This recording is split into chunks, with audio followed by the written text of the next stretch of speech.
Welcome to the Retirement Evolved podcast with certified financial fiduciary Adam Bruno. Yeah. And as always, we thank you so much for listening. I'm Bill Seller along with Adam Bruno. How are you today, sir? I'm doing well, Bill. It's another beautiful day here in Southwest Florida. When is it not? That's all. It gets hot in the summers, I'll tell you. Yeah. I feel like I'm in Arabia or something in the summers. It gets warm, yeah. I got to wear my white headdress to get out of the house. Oh, as always, we do appreciate you finding us and listening to us here. And I'll tell you what, if you could just do us a favor and press your like, follow, subscribe, whichever button it is on the way you're listening to our podcast, we would really appreciate the follow and appreciate the support. And tell your friends about us, because Adam talks about some good stuff. Adam is as we mentioned, a certified fiduciary. He's the founder, president, chief cook, and bottle washer of Evolution Retirement Services and Evolution Wealth Management. Boy, chief bottle washer. I gave you a promotion.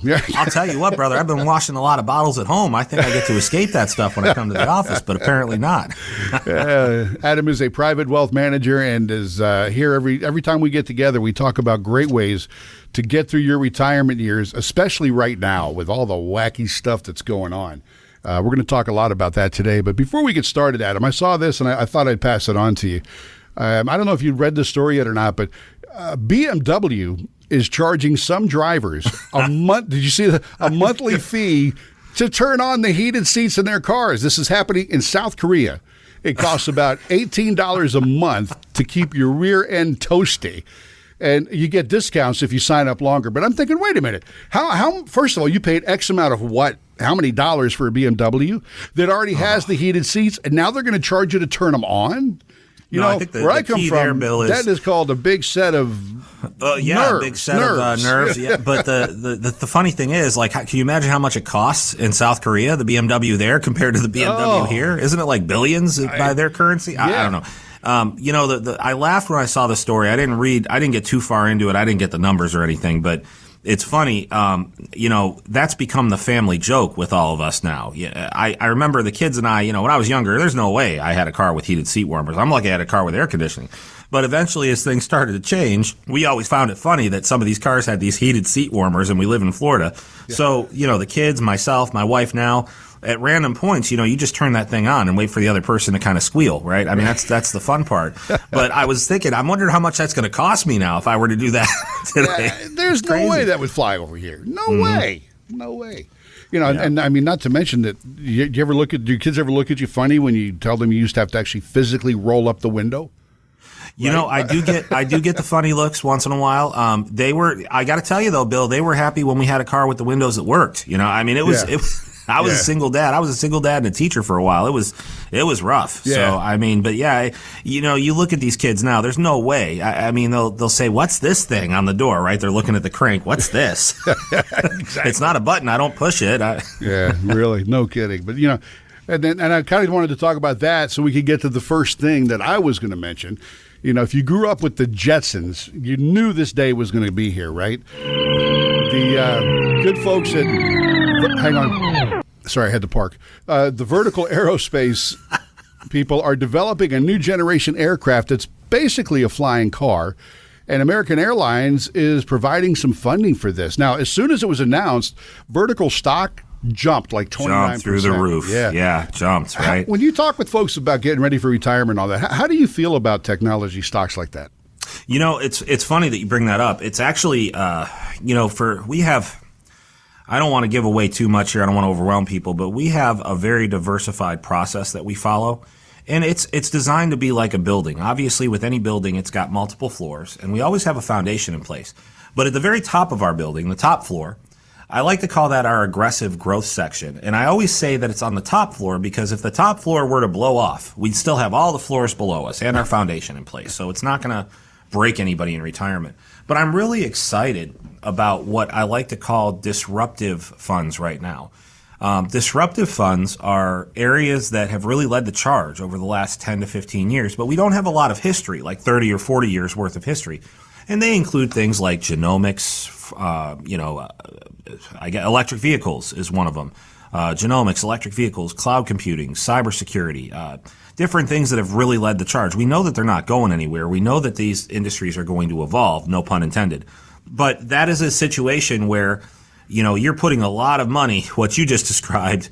If you time that right, it's great, but who knows what's going to happen? It's not going to be consistent, right? I mean, it could be they pull out and all of a sudden so I really do believe in what I like to call disruptive sectors that include technology, that have places like that, but it's done by a team of professionals that only specialize in that area, right? I'm asking you about tech stocks on what has been the worst year for the S&P, and that's where all the tech stocks are, right? Well, Bill, it's interesting. The S&P, if we talk about that for a minute, again, Kurt and I we're very good at diversifying and coming up with many different strategies that, not just strategies to protect money, but strategies that make sense. And one of the things we're doing with our families now is we're creating buffered exchange traded funds that are tied to the S&P 500. But what we've done is we put some parameters around what we're willing to lose. So it might have a 30% buffer against loss. So if the S&P is down 10 or 15 or 20, our families don't lose any money. So that's really been a game changer for us because we haven't even broken that 30% barrier yet. So that's been really good. To your point, though, this is one of the worst years in history. If somebody's just wholly in the S&P, it's not going to be a good year for them right now, right? I mean, that's just now over time. We know that'll correct itself and it'll be great. But imagine somebody retiring or who is retired right now and they have so many S&P investments and they're worried about their performance. And, there's so many things you can do just like that to simplify, to make sure you're putting some parameters around what you're willing to lose. And I think even with, tech stocks, how cool would it be to have some parameters in place? Like, yeah, I love this idea, but can you give me a 30% buffer against loss, right? I mean, obviously you can't do that in every scenario, but if you're looking at situations like that, there's always going to be opportunities that present themselves, especially in the tech world. I mean, this is where we're going. Everything is, and I hate it. I hate technology. Yeah. I mean, I like it, but I shouldn't say I hate it. I should say that there's a big learning curve. And I don't know if you had to do this, but I remember when my dad bought us our first computer for the house. And, it was a big purchase for him. He was a single dad at the time, and on my days with him, he was trying to figure this computer thing out. And, later on in life, he never even paid attention. So now I've got to explain how to send an email to him. Yeah. And, he's saying, I don't know when you're going to get this. I just sent it. Maybe with Yahoo, it'll take 2 or 3 days. No, it comes instantaneously, Dad. It's not. Yeah. I got it right now. I'm looking at it, Yeah, So should be in your mailbox by Wednesday. Be in the mailbox by Wednesday, depending on the weather. No, I just, it's one of those things where I'm not really big. It's become so advanced now that it's kind of outgrown me and what I know, and I'm sure I'm not the only person that feels that way. So imagine a retiree now who didn't grow up with this and who's trying to figure out, what tech areas they might not even have any clue, and they're trusting somebody else to help them with that. And it's like me, I'm not going to do it. I have a team that only works in that area. It's just, It's tough, Bill. It's a tough world out there. Listen, if you are at retirement age or if you're even thinking of retiring before reaching your full Social Security retirement age, you might have had what's called a break-even analysis, and that's something that the folks at MarketWatch are suggesting that you use with caution. And I read this and I thought to myself, I need to ask Adam about this. What is it? First of all, what is it exactly, and is it the best tool for deciding on when to claim your Social Security benefits, Adam? So, an analysis that's done, MarketWatch and companies like that are going to do that based on the fact that Social Security is an investment. They're going to treat it like an investment. Well, Social Security is not an investment. Social Security is insurance. It's designed so that you can have an income that you're not going to outlive. And it's done in a way that it's measured by, how long you're going to live. It's done in a way that insurance companies design insurance products. They do what they call amortization tables, Bill. And of course, you talk to somebody in the insurance business, an actuary or something, it's not going to be a really good lunch. You're not going to have good conversations like we have. It's going to be very numbers based. But it's to me, it's just silly to trust companies like that to design these break-even analyses for you and treat Social Security like it's an investment. If you're really questioning Social Security and when you should take it or when you shouldn't take it or what the options are, I'm going to be very honest with you, I use a report that comes directly from an insurance company, and it has all of the updated amortization tables. It has all the updated numbers per year, and it comes directly from Allianz, believe it or not. Allianz of North America, they're an A-rated insurance carrier. They're amazing. They've got an amazing crew over there. I think it's like top 10 places to work in the United States every year or something like that. But the report itself does a good job of showing you just basically, here's what happens if you take it, based on this age, right? So this is how much you could end up with if you live until 90 or 95. And if you take it early, this is what you end up with. And there could be, and whatever that difference is, that's what you have to decide. But what people don't realize is if you aren't depending on Social Security to provide most of your income, sometimes it's silly to wait and take it till, 66 and a half or 70 because you're just adding more income down the road. So if you add more income, that could just lead to more Medicare surcharges or it could lead to more taxes. So sometimes it's better to take it early, and just because it's not a lifestyle changer for you. If it's not a lifestyle changer and you take it early, I mean, what are we really talking about difference wise? Now I can show you that, but I mean, let's keep it high level here. If it's not going to change your lifestyle, why wait till you're 70? And who knows how long you have, right? The good Lord knows. That's who we know knows. But to me, it becomes more than just a numbers game. It really becomes situational as well. And the other thing I hear a lot too is people say, "Well, I want to take it early because I don't think it's going to be around much longer." We hear that all the time, right? Right, Bill. And there's some merit to that argument. I mean, think about what full retirement age was, 20 years ago. And people get, my grandfather, my grandparents, back in their day, you'd start to take it and then you die 5 years later. I mean, people weren't living as long, but people are living a lot longer now, right. And it's kind of screwing the whole thing up, right? And I know that I've seen in the last 6 years when I've been working with people on Social Security, I've seen full retirement age at 65 and a half, 66 and a half. Now it's up to 67 or 67 and a half. So it keeps going up based on, age and things like that. So this idea that it won't be there, I don't know if I can buy into that. You know how we love our conspiracy theories on this. I don't know if I would worry about Social Security not being there. I would just worry about what age you're going to have to start it at. That's what it becomes. Well, yeah, and then it just seems also a lot of times, at least to the layman out here, right, that every time another issue comes up or something needs money, they seem to dip into the Social Security fund to take it.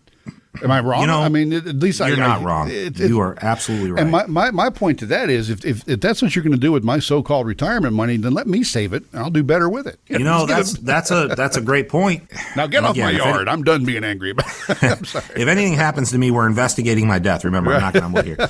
My belief, and I feel like there's plenty of research and facts out there to support this, is that the retirees are the ones who get attacked every year. And nobody ever says anything about it. Politicians don't do anything. You could write a letter to the congressman. It's not going to change a darn thing. Here's what I will tell you.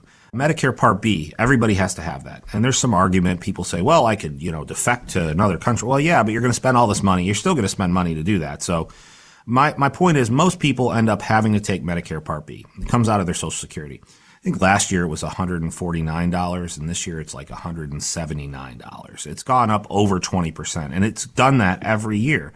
So who's suffering the most from that?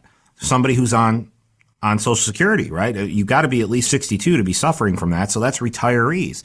And they keep increasing these Medicare costs, and nobody says a word, Bill. It's like nobody says anything. And who's getting attacked? The seniors, the retirees, they're the ones getting attacked. So I think there is...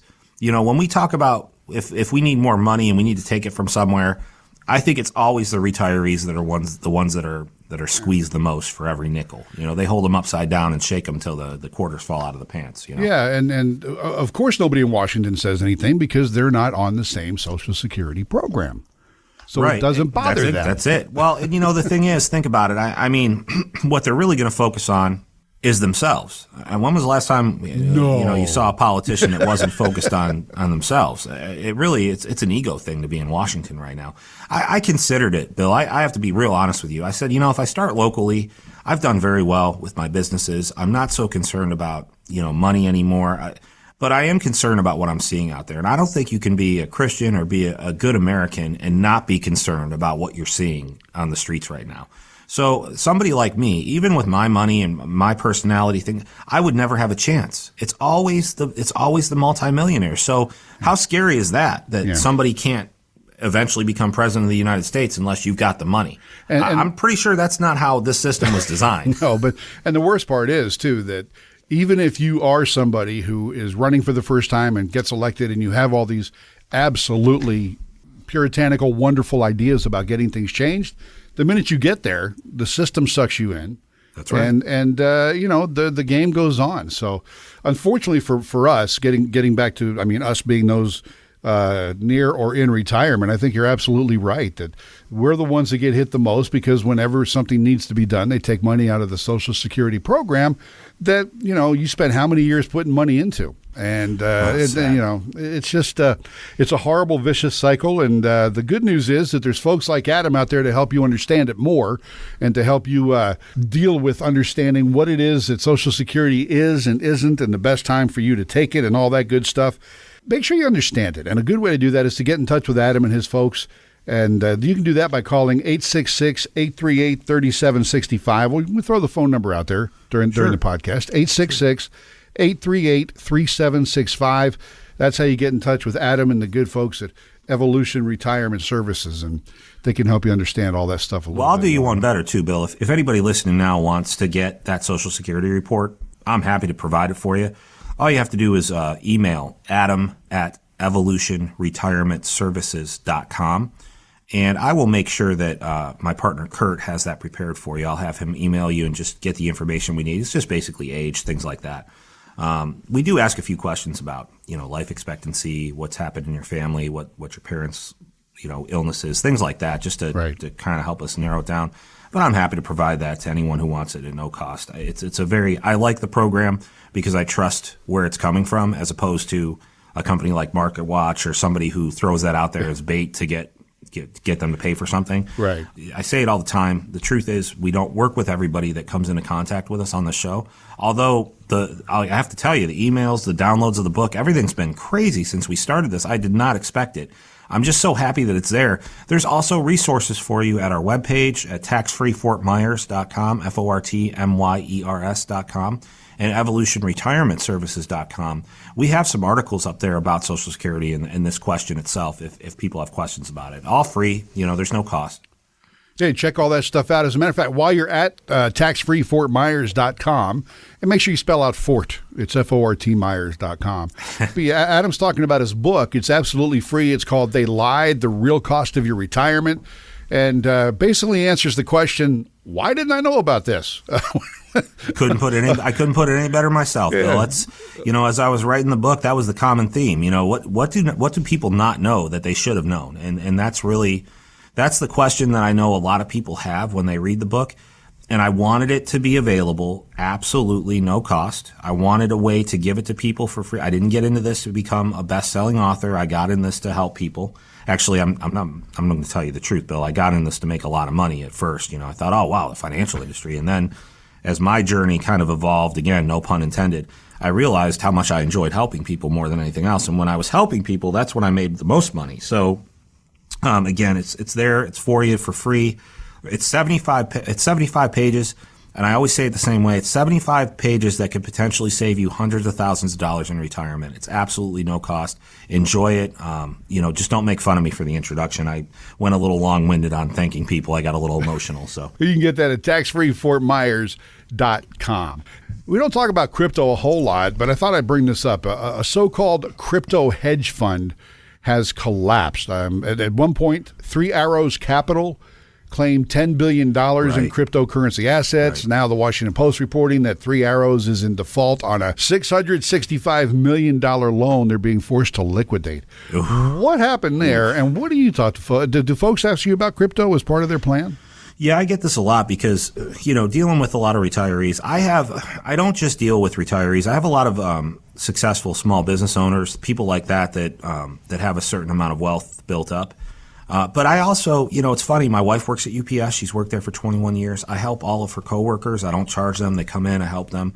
I try and help everybody as long as they really want the help and they're kind of nice to me. Sometimes they buy me chicken wings. That's the way to my heart. Buy me some chicken wings. But I will tell you this. With cryptocurrency, I get it a lot from the older folks because the younger, their kids and their grandkids are talking about it and they're doing it. And the one thing I will tell you about crypto that makes me the most gun shy about it is that it's not regulated. It's not a regulated industry. I've seen people who have made $100,000 in a day and they're trying to sell everything at the same time so they can reap that benefit. and then the platform crashes and they can't sell anything or they're not doing any orders right then. So there's no regulation on that platform to make sure that it's operational all the time. If you go on TD Ameritrade or Fidelity and you want to execute a trade, that trade is executed. You put your trade in and it'll get executed. But on this type of platform, on this type of site, it just makes me nervous, especially with all the different cryptocurrencies that have evolved from Bitcoin. Bitcoin was the one that started it all. And I'll tell you a short little story about that, Bill. I had a gentleman that I used to work with. His name's Corey. I'm not going to say his last name because now he's a millionaire, and I don't know how he feels about his business being out there. But we were working together in a call center. Actually, I was doing insurance sales through a call center, and he would always go, check his phone. And he had his whole garage set up with computer servers. The kid was a genius. He knew how to build computers, do all this stuff. And he was talking to me at the time, and this was like 2011. He's talking to me at the time about, how he's mining Bitcoin. I'm like, you're doing what? He's like, I'm mining Bitcoin on my computer. I said, well, how does that work? You got a bunch of mice people like with pickaxes inside the computer. I don't even know how it worked. But he had like all these computers and all these servers set up in his garage. He would get phone calls from LCEC, the electric company here at work, about how much electricity he was consuming. And of course they can't stop you, but they're letting him know, hey, listen, your bill's going to be about $15,000 this month, right? I mean, it's just but he made a fortune because he was actually mining the original Bitcoin. And they only make so many of them, right? So He's getting all these Bitcoins together and he's making a fortune. So then all of a sudden you start to have these other currencies that kind of have branched out from Bitcoin, but you have to buy the other currencies with Bitcoin itself. So it gets confusing. It's not regulated. I mean, Bitcoin today was down. It was down again yesterday. So I mean, it's just a question of how comfortable you're going to feel.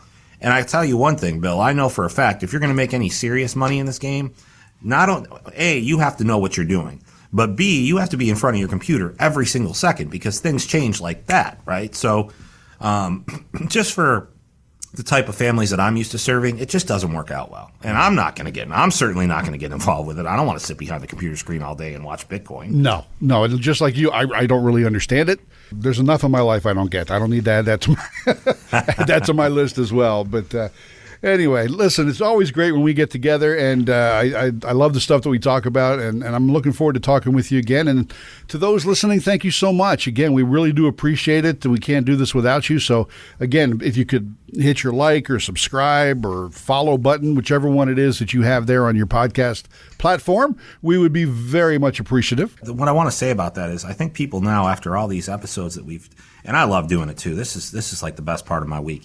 Especially when I get just cut loose and we can just talk about this stuff, and I don't have to, I can say whatever I feel. I want people to realize this is not, a sales pitch. Definitely tell your friends and family about it.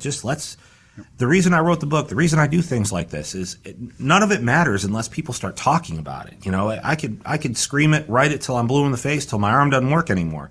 But the reality is, it's when people start talking about these things that we see a real change. And I want to see that more than anything. I want to see that in this industry. It's just so important. We don't have to do things the same way anymore. We don't have to pay for mutual funds. We don't have to pay advisor fees for things that we don't understand. We are now in a world, you are in a world, where you don't have to do those things anymore. Things can really change, and it can be for the better. And it's just so hard to combat the bad things in this industry. And you've probably seen it. You probably had an advisor that you didn't like. You probably bought mutual funds. You probably lost money. I can't change any of those things. What I can change is what happens moving forward. And I want you all to have the information. I want you to make your retirement one of true significance. And you deserve that. It cuts me so close to home, Bill. I watched my grandfather, my father, my stepfather, they work all their lives. They build up retirement. They do all these things. They kill themselves.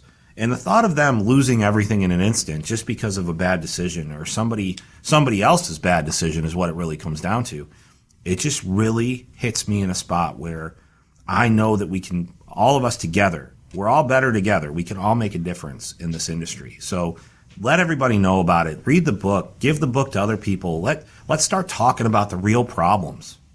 Absolutely. And that's the passion that I love, and that's why I like doing these with you, Adam. So we'll get together again. We'll pop another one of these out next week. Sounds great, Bill. Can't wait. Sounds like I'm putting muffins in the oven. We'll As long as they're blueberry with some warm melted butter, oh man, now we're talking.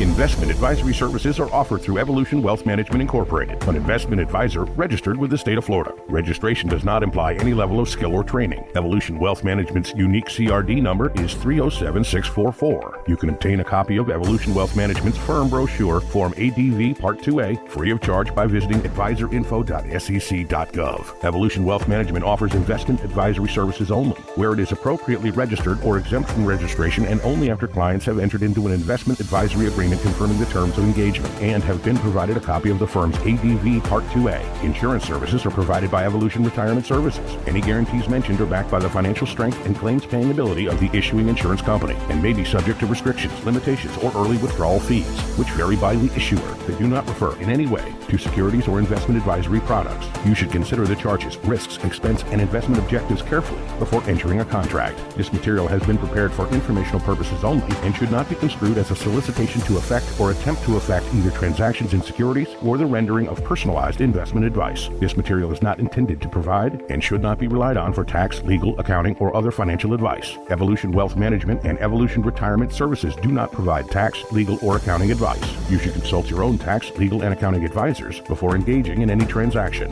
Evolution Wealth Management and Evolution Retirement Services are affiliated entities.